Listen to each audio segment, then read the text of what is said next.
विश्व न्याय मंदिर 19 मार्च 2025। विश्व के बहाइयों को परम प्रिय मित्रों, बहाई जगत द्वारा विकसित किए जा रहे समृद्ध समुदायों की प्रकृति पर परिवार के लिए गहरे निहितार्थ हैं। यह परिवार ही है जहां व्यक्ति का जन्म होता है और उसका पालन पोषण होता है, और परिवार में ही व्यक्ति सीखना शुरू करता है कि कैसे दूसरों के साथ मिलकर रहा जाए। पारिवारिक इकाई समुदाय और उससे आगे संपूर्ण सामाजिक व्यवस्था का एक मूल निर्माण खंड है। इसलिए मानव जाति की परिपक्वता के युग की आवश्यकताओं को पूरा करने के लिए बनाए गए किसी समाज को परिवार की एक परिपक्व अवधारणा और उस अवधारणा से प्राप्त अंतर्दृष्टि को राष्ट्र और दुनिया को आकार देने वाले रिश्तों तक विस्तारित करने की क्षमता दोनों की आवश्यकता होती है। अब्दुल बहा बताते हैं, एक परिवार एक सूक्ष्म राष्ट्र है। परिवार को घेरी परिस्थितियां राष्ट्र को घेर लेती हैं। इसलिए पारिवारिक जीवन के एक नए पैटर्न के बारे में सीखना प्रभु धर्म की समाज निर्माण शक्ति की निर्मुक्ति के बारे में सीखने के प्रयास का एक अभिन्न अंग है। ऐतिहासिक रूप से परिवार ने मानव सामाजिक विकास के विभिन्न चरणों की आवश्यकताओं के प्रत्युत्तर में अलग अलग स्वरूप धारण किए हैं। जैसे जैसे समाज आगे बढ़ा, व्यवस्थाएं और परिभाषाएं जो पिछले युग में लाभकारी हो सकती थीं, अपनी सीमा तक पहुंच गईं और मानव विकास के अगले चरण के लिए अब उपयुक्त नहीं रहीं। माता पिता की अपेक्षाएं जो इतिहास के एक कालखंड के लिए उपयुक्त रहीं, दूसरे कालखंड में उनके बच्चों की योग्यताओं के विकास में अड़चन बन सकती हैं। इसी तरह रिश्तेदारी समूहों के भीतर कुछ मजबूत निष्ठाएं जो उन्हें एक चरण में उन्नति में सहायक थीं, बाद के चरण में व्यापक सामाजिक व्यवस्थाओं के भीतर एकता के लिए बाधा बन सकती हैं। और कुछ लैंगिक भूमिकाएं जो मानव विकास के प्रारंभिक चरण की विशेषता थीं, अंततः महिलाओं और समाज की उन्नति में अवरोधक बन सकती हैं।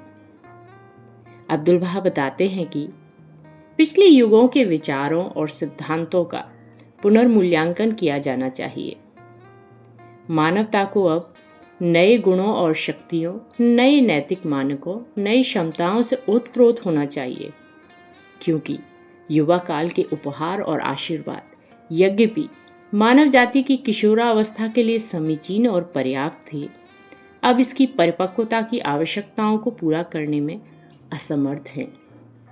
अतः विश्व भर के बहाई समुदायों के लिए चुनौती यह है कि वे अपने समाजों में प्रचलित वर्तमान प्रथाओं का परीक्षण करें, दिव्य शिक्षाओं के प्रकाश में उनका मूल्यांकन करें, अवांछनीय प्रवृत्तियों को निकाल फेंकें तथा नई युग की आवश्यकताओं के अनुरूप पारिवारिक जीवन के नए पैटर्न स्थापित करना सीखें। बेशक इस अपेक्षाकृत प्रारंभिक चरण में पारिवारिक व्यवस्थाओं की प्रकृति का वर्णन करना संभव नहीं है, जो अंततः धर्म काल की पूर्णता में अवश्य ही प्रकट होना होगा। और विश्व के विभिन्न भागों में विभिन्न समाज मजबूत परिवारों की महत्ता को स्वीकार करते अनेक प्रकार की शक्तियों का सामना करते हैं, जो विभिन्न तरीकों से परिवार के महत्व को कम करती हैं। फिर भी जैसे जैसे बहाई जगत दिव्य शिक्षाओं से प्राप्त कुछ आवश्यक अंतर्दृष्टियों को लागू करने की क्षमता विकसित करने की गति बढ़ाएगा, परिवारों के भीतर और उनके मध्य जीवन के एक नए पैटर्न की ओर बढ़ने में योगदान देने वाली सीखने की प्रक्रिया में तेजी आएगी। विचारणीय प्रश्नों में निम्नलिखित शामिल हैं। बहाई पारिवारिक जीवन की विशेषताएं क्या हैं और आज के समाज में पारिवारिक जीवन को जिस तरह से समझा जाता है उससे वे किस तरह अलग हैं। बहाई विवाह की विशिष्ट प्रकृति क्या है और यह पारिवारिक जीवन को किस तरह से बढ़ावा देता है। बहाई परिवार, पड़ोस और गांव तथा उससे परे रूपांतरण की प्रक्रिया में किस तरह से योगदान करते हैं। बहाई परिवारों के सामने वर्तमान में कौन कौन सी समस्याएं और बाधाएं हैं जो उन्हें इस लक्ष्य को प्राप्त करने से रोकती हैं। तिब्बी योजना के वर्तमान चरण की कार्य योजना की रूपरेखा किस तरह से दोनों पारिवारिक जीवन को मजबूत बनाती हैं और जीवंत परिवारों के लिए समुदाय निर्माण प्रक्रिया में योगदान करने के अवसर पैदा करती है। परिवार की नई अवधारणा विवाह की नई अवधारणा से आरंभ होती है। बहाउल्लाह बताते हैं कि विवाह न केवल विश्व के लोगों के लिए जीवन को बनाए रखने की कुंजी है, बल्कि उनकी नियति को पूर्ण करने का अवैध साधन भी है। बहाइयों के लिए विवाह केवल एक शारीरिक बंधन ही नहीं है, बल्कि आध्यात्मिक भी है, जिसका इस दुनिया में और अगली दुनिया में भी प्रभाव पड़ता है। बहाई विवाह, अब्दुल बहा बताते हैं, दो पक्षों की एक दूसरे के प्रति प्रतिबद्धता और उनके मन और हृदय का परस्पर लगाव है, ताकि वे एक दूसरे के आध्यात्मिक जीवन को सतत बेहतर बना सकें और ताकि वे एक दूसरे के साथ सबसे करीबी संगति में रह सकें और यहाँ तक कि एक ही आत्मा की भांति हो जाएं। बहाई विवाह में दो आत्माएं एक दूसरे की सहायता करना सीखती हैं, ताकि दोनों अपने दोहरे नैतिक उद्देश्य, अपनी अंतर्निहित ईश्वर प्रदत्त क्षमताओं को विकसित करना और एक निरंतर आगे बढ़ती सभ्यता में योगदान देना प्राप्त कर सकें। अपने विवाह समारोह से शुरू होने वाले युगल के संबंध स्थान और काल से होते हुए अन्य लोगों के मध्य अनगिनत नए संबंधों को प्रभावित करेगा, जो रचनात्मक रूप से जीवन और समुदायों को नया स्वरूप दे सकते हैं। विवाह पर बाह्य दृष्टिकोण समाज में प्रचलित स्वच्छंद और प्रतिगामी दृष्टिकोणों से उत्पन्न होने वाले द्वंद्वों से परे है। बाह्य विवाह में प्रेम, समानता, अतरंगता, निष्ठा, यौन संबंध, संतानोत्पत्ति और संतान पालन समाहित होते हैं और उनके अंतर संबंध प्रगाढ़ होते हैं, जिससे व्यक्तिगत और सामाजिक कल्याण के लिए एक सुरक्षा दुर्ग स्थापित होता है। स्वच्छंद विचारों से प्रेरित सामाजिक प्रथाएं इन मानव उत्थान के लिए आवश्यक विशेषताओं में अलगाव कर विवाह और परिवार को कमजोर करती हैं, जबकि प्रतिगामी प्रथाएं परिवार के सदस्यों पर शोषण करने के लिए इनमें से किसी एक या अधिक विशेषताओं पर अत्यधिक जोर देती है या उसे विकृत करती है। देवीय शिक्षाओं का पालन ऐसी समस्याओं को हल करने में मदद करता है।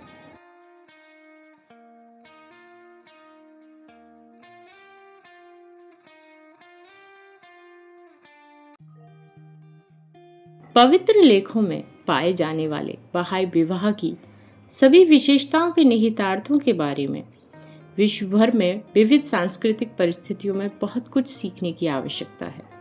उदाहरण के लिए, बहाई विवाहित जीवन के एक नए पैटर्न के विकास के केंद्र में स्त्री और पुरुष की समानता का सिद्धांत है। जैसे जैसे यह सिद्धांत विवाह के अधीन पत्नी और पति के बीच लागू होता जाता है, रिश्ता सशक्त होगा और फले फूलेगा और लड़कियों और लड़कों को समानता और इसकी व्यवहारिक अभिव्यक्ति की नई समझ के साथ पाला पोसा जाएगा।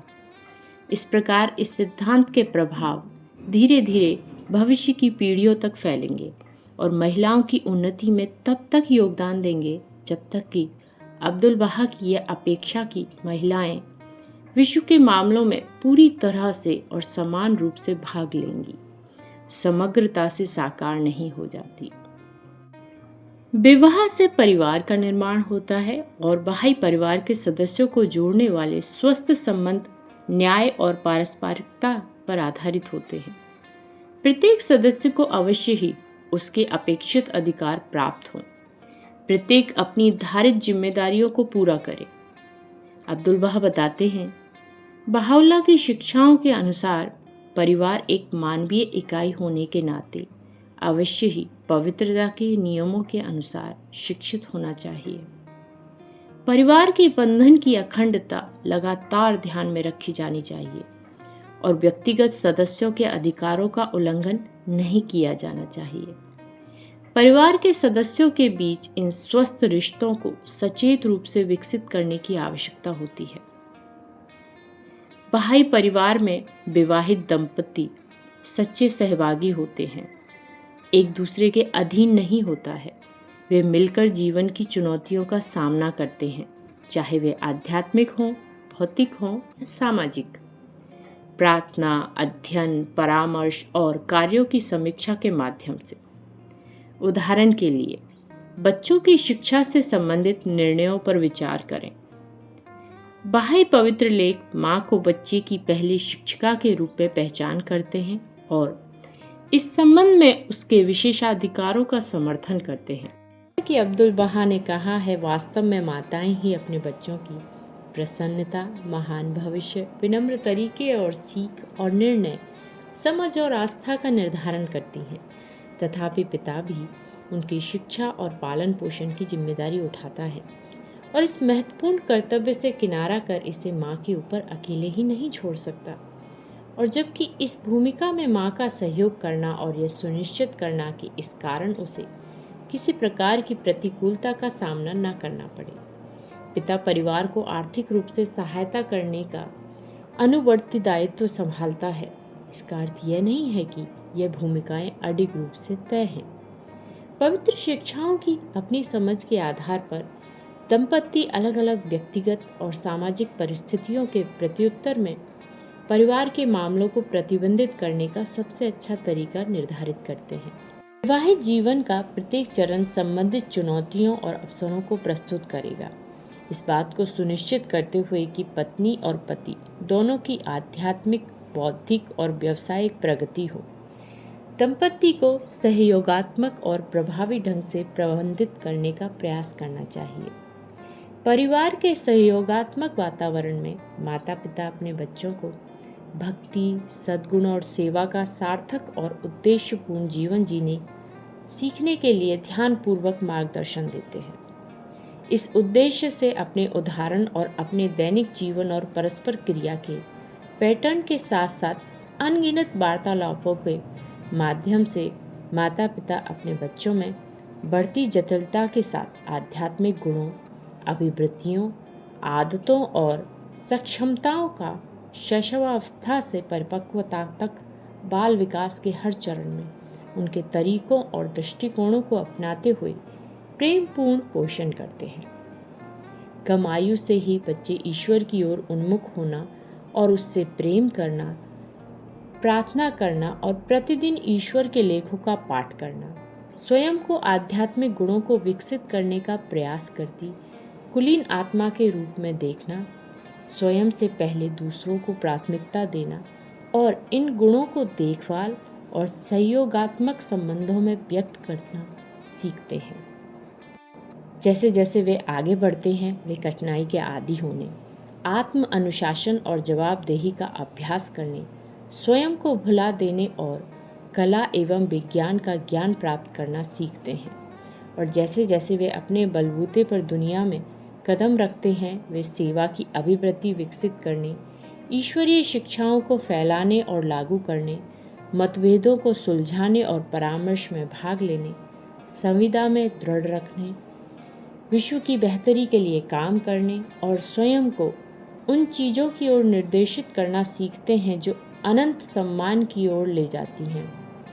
बहाई लेख माता पिता को अंतर्दृष्टि का एक असीम स्रोत प्रदान करते हैं, जिसके साथ वे इन और कई अन्य महत्वपूर्ण अभिवृत्तियों, कौशल और योग्यताओं को विकसित कर सकते हैं। और प्रशिक्षण संस्थान इसके सभी सदस्यों की समझ और सक्षमताओं को बढ़ाकर परिवार के लिए आवश्यक सहायता प्रदान करता है। युवा लोगों की भौतिक, सामाजिक और आध्यात्मिक शिक्षा के सहायता के लिए अन्य संसाधन भी उपलब्ध हो सकते हैं, जिनका परिवार लाभ उठा सकता है। स्कूल, सामुदायिक जीवन, सेवा परियोजनाएं इत्यादि। तथापि बच्चों की उचित और पूर्ण शिक्षा सुनिश्चित करने की अंतिम जिम्मेदारी माता पिता पर ही रहती है। जैसे जैसे समय बीतता है, परिवार के सदस्यों के बीच संबंध विकसित होते हुए आगे बढ़ते हैं और अलग अलग रूप लेते हैं। भाई बहनों के बीच प्यार और एकता के सावधानी पूर्वक पोषित बंधन जीवन भर समर्थन और उत्थान प्रदान करते हैं और परिवार के जीवन में उत्पन्न होने वाली छोटी मोटी ईर्ष्या और विभाजन के खिलाफ एक सुरक्षा कवच के रूप में काम करते हैं। स्पष्ट रूप से वयस्क बच्चों के अधिकार और जिम्मेदारियां वैसी नहीं होती जैसी तब थीं जब वे छोटे थे।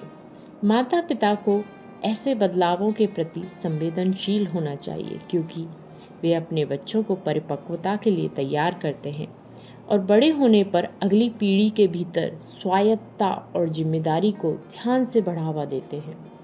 युवा लोग अपने पूरे जीवन काल में अपने माता पिता का सम्मान और आदर करना जारी रखते हैं। फिर भी जैसे जैसे वे परिपक्व होते हैं, उन्हें अपने जीवन और विकल्पों को चुनने का उत्तरदायित्व स्वयं लेना चाहिए। समय के साथ दायित्व बदलते हैं और माता पिता की उम्र बढ़ने के साथ परिस्थितियां बच्चे को अधिकाधिक सहायता हेतु पुकार सकती हैं। एकल परिवार के संबंधों के व्यापक दायरे में समाहित होते हैं, जिनका प्रारंभ विस्तृत परिवार से होता है। दादी दादा, नानी नाना, चाची चाचा, मौसी मामा और चचेरे ममेरे फुफेरे, भाई बहन देखभाल और सहायता प्रदान करते हैं, जो परिवार के उद्देश्य और जिम्मेदारियों को पूरा करने में मदद करते हैं। ऐसे पारिवारिक रिश्तों की विशेषताएं भाई सहजनों और अन्य मित्रों तक भी फैली हुई हैं, जो विभिन्न तरीकों से एक परिवार की सहायता कर सकते हैं। एक जीवन समुदाय में बनाए गए घनिष्ठ सामाजिक नेटवर्क में बुजुर्ग दृढ़ीकरण कक्षाएं बुद्धिमत्तापूर्ण सलाह और विशिष्ट उदाहरण उपलब्ध कराते हैं। अन्य लोग आध्यात्मिक चाचा चाचियों, मामा मौसियों के रूप में युवाजनों की प्रगति के लिए स्नेह और चिंता साझा करने और माता पिता के परिश्रम और उच्च आकांक्षाओं को मजबूत करने वाले समर्थन प्रदान करने के लिए आगे आते हैं। युवा बड़े भाई बहनों के रूप में अनेक तरीकों से अपने से छोटों को सहायता और प्रेरणा प्रदान करते हैं। इस तरह एकता, प्रेम, देखभाल, विश्वास और एकजुटता की भावना जो प्रारंभ में परिवार में विकसित होती है, समुदाय में रिश्तों के ताने बाने में बुनी जाने लगती है। वित्तीय मामलों पर ध्यान देना एक सुसंगत और समृद्ध पारिवारिक जीवन और एक बढ़ते समुदाय में परिवार की भागीदारी का एक अनिवार्य पहलू है। पत्नी और पति के बीच और जैसा उचित हो, बच्चों के साथ परामर्श से यह तय होगा कि यह भौतिक चिंता पारिवारिक जीवन की कई अन्य विशेषताओं और दायित्वों के साथ कैसे संतुलित की जाए। परिवार के बुद्धिमत्तापूर्ण और चौकस वित्तीय प्रबंधन में कई बातों को ध्यान में रखना चाहिए, जिसमें शामिल है कि धन का अर्जन, व्यय और बचत किस प्रकार की जाए, बच्चों की शिक्षा और कल्याण को कैसे बनाए रखा जाए, प्रभु धर्म के कोष के लिए या सामुदायिक मामलों में मदद के लिए कितना आवंटित किया जाए और ईश्वर अधिकार हुकूकुल्लाह के दायित्व का निर्वहन कैसे किया जाए। इन और ऐसे अन्य सवालों के प्रत्युत्तर में उदारता, जिम्मेदारी, आवश्यकताओं और लालसाओं के बीच अंतर और भौतिक साधनों के प्रबंधन के बारे में व्यवहार में सीखने के लिए परिवार एक अवसर प्रदान करता है। बाह्य पारिवारिक जीवन व्यापक समाज के साथ गतिशील अंतर्क्रिया के लिए एक मंच उपलब्ध कराता है। यह अंतर्क्रिया तब फलती फूलती है जब परिवार के सदस्य अपने जीवन में मूलभूत बाह्य शिक्षाओं को व्यक्त करने का प्रयास करते हैं। उदाहरण के लिए, पूर्व में उल्लेखित स्त्री और पुरुष की समानता के सिद्धांत को लागू करना पत्नी और पति के साथ साथ बच्चों और पूरे परिवार के बीच एक विशिष्ट संबंध बनाता है और यह परिवार के सदस्यों को समाज में अंतर्क्रिया में योगदान करने के लिए तैयार करता है, जो सभी की क्षमता को निर्मुक्त करता है। इसी तरह मानवता की एकता के सिद्धांत का पालन करने के लिए आवश्यक है कि बच्चों को ऐसे अनुभव प्रदान किए जाएं जो उन्हें सभी प्रकार के पूर्वाग्रहों से बचाएं और विविधता की उनकी समझ को बढ़ाएं, जो विभाजित दुनिया में एकता और एकरूपता के संबंध बनाने की क्षमता में योगदान देते हैं। इसके अलावा सत्य की खोज करने, विज्ञान और धर्म के सामंजस्य की सराहना करने, मतभेदों को सुलझाने और विवाद और प्रतिस्पर्धा के बजाय परामर्श और सहयोग के माध्यम से निर्णय लेने की क्षमता को बढ़ावा देना, सामाजिक परिवर्तन की प्रक्रिया में परिवार के सदस्यों को प्रभावी नायक के रूप में सशक्त बनाता है और परिवार के सदस्यों के बीच न्याय और करुणा जैसे गुणों का विकास बच्चों को समाज में दूसरों के साथ स्वस्थ और संतुलित संबंध स्थापित करने के लिए तैयार करता है। इस प्रकार परिवार के भीतर दिव्य शिक्षाओं को लागू करने का प्रयास बच्चों के भीतर एक ऐसा दृष्टिकोण उत्पन्न करता है जो परिवार से परे जाता है और विश्व के लोगों की स्थितियों और आवश्यकताओं के बारे में चेतना बढ़ाता है। पारिवारिक जीवन के नए पैटर्न को विकसित करने से विघटन की शक्तियों का भी सामना होता है, जो संक्रमण काल का एक अविभाज्य चिन्ह है। समाज पर हमला करने वाली इन शक्तियों ने खास तौर पर परिवार को प्रभावित किया है, इसके संबंधों को तोड़ दिया है और इसके सदस्यों, विशेष तौर पर बच्चों पर भारी दुष्प्रभाव डाला है। वे परिवार के सदस्यों को कुछ सबसे विनाशकारी सामाजिक विकृतियों के संपर्क में ला सकते हैं। प्रेम और देखभाल की कमी, आध्यात्मिक चीजों की उपेक्षा, अमानवीयता, निर्धनता, असुरक्षा और हिंसा। व्यक्ति भौतिक विकर्षणों या व्यक्तिगत संतुष्टि के जीवन के लिए समर्पण करने के प्रति ललचाए जाते हैं, जिससे वे समाज पर अपनी योजनाएं थोपने वालों द्वारा जोड़ तोड़ की जाने वाली वस्तु मात्र बन जाते हैं। मानवता की एकता और शांतिपूर्ण विश्व के आदर्शों के साथ असंगत, विपरीत विचारधाराएं और पहचान जनता की निष्ठा के लिए होड़ करती हैं और एक दूसरे के साथ श्रेष्ठता के लिए संघर्ष करती हैं। इनमें से कुछ अभियान पूर्वाग्रह और कट्टरता के बीज बोते हैं, जो अंततः विश्व के लोगों के बीच अलगाव, संघर्ष और विवाद को जन्म देते हैं। अन्य लोग दिव्य शिक्षाओं के कुछ पहलुओं का अनुपालन करते हुए प्रतीत हो सकते हैं, पर वे मित्रों को बाहुल्य के सीधे मार्ग से सूक्ष्मतापूर्वक दूर ले जाते हैं। विघटन की प्रक्रिया से जुड़ी शक्तियां अलग अलग जनसमुदाय को अलग अलग तरीकों से प्रभावित करती हैं। परिवार और पूरे समुदाय को मौजूदा परिस्थितियों की जांच करना सीखना होगा। ऐसी शक्तियों की प्रकृति और प्रभाव को समझना होगा और दिव्य सहायता पर पूर्ण निर्भरता के साथ एक खतरनाक युग के अशांत तूफानों का सामना करने के लिए निवारक और उपचारात्मक उपाय विकसित करने होंगे। परिवार के सदस्यों का आपस में घनिष्ठ सहयोग और दूसरों की सेवा करने की उनकी ईमानदार अभिलाषा एक अद्वितीय सामाजिक स्थान उपलब्ध कराती है। एक बहाई घर, एक जीवंत बहाई घर जमीनी स्तर पर समुदाय निर्माण की प्रक्रिया में एक अपूर्णीय तत्व है। घर के प्रेमपूर्ण वातावरण में परिवार के सदस्य दिव्य योजना के सक्षम और आत्मविश्वास से भरे नायक बनने में एक दूसरे का सहयोग करते हैं और वे समाज को बदलने में भूमिका निभाने के लिए दूसरों का स्वागत और सहायता करते हैं। एक बहाई घर में गर्मजोशी से भरा आतिथ्य आध्यात्मिक उत्साह और भौतिक प्रगति के साथ जुड़ा होता है। हर बहाई परिवार अपने घर में जो गतिविधियां कर सकता है, उनके माध्यम से वह जीवन का एक ऐसा तरीका प्रदर्शित कर सकता है जिसका अनुकरण उन सभी लोगों द्वारा किया जा सकता है जो असंतोष, संघर्ष और स्वास्थ्य को बढ़ावा देने वाली विभाजनकारी ताकतों का मुकाबला करना चाहते हैं और विश्वास और सहयोग और रचनात्मक कार्रवाई के बंधन बुनना चाहते हैं, जिस पर एक स्वस्थ समुदाय निर्भर करता है। वास्तव में विश्व भर में कई प्रकार के समुदाय समूहों में परिवारों के समूह पहले से ही अपने घरों को खोल रहे हैं और स्थानीय गतिविधियों को सुदृढ़ करने और अपनी पहुंच और प्रभाव को बढ़ाने में मदद करने के लिए एक साथ काम कर रहे हैं। सेवा के सुसंगत जीवन की अवधारणा परिवार के जीवन के लिए उतनी ही प्रासंगिक है जितनी कि एक व्यक्ति के जीवन के लिए। परिवार के सामने आने वाली जटिल मांगें और अवसर समय के साथ लगातार विकसित होते रहते हैं। आमतौर पर सेवा के मार्ग पर एक साथ आगे बढ़ने से परिवार मजबूत होता है और यह सदस्यों के जीवन के हर चरण में अपने अनेक उत्तरदायित्वों को पूरा करने में मदद करता है। उस समय जब अधिक मांगों वाली सेवा करने की संभावना पैदा होती है, चाहे किसी सदस्य के लिए या पूरे परिवार के लिए, एक समर्पित बहाई परिवार के भीतर समर्थन के बंधन पूरे हृदय से ऐसे त्यागपूर्ण प्रयास को अपनाना संभव बना सकते हैं। ऐसे समय में त्याग की आवश्यक प्रकृति को ध्यान में रखना महत्वपूर्ण है।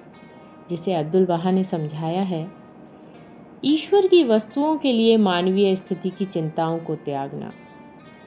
त्याग से बड़ी सेवा संभव होती है, लेकिन इसके लिए स्वयं परिवार का ही त्याग नहीं कर देना चाहिए।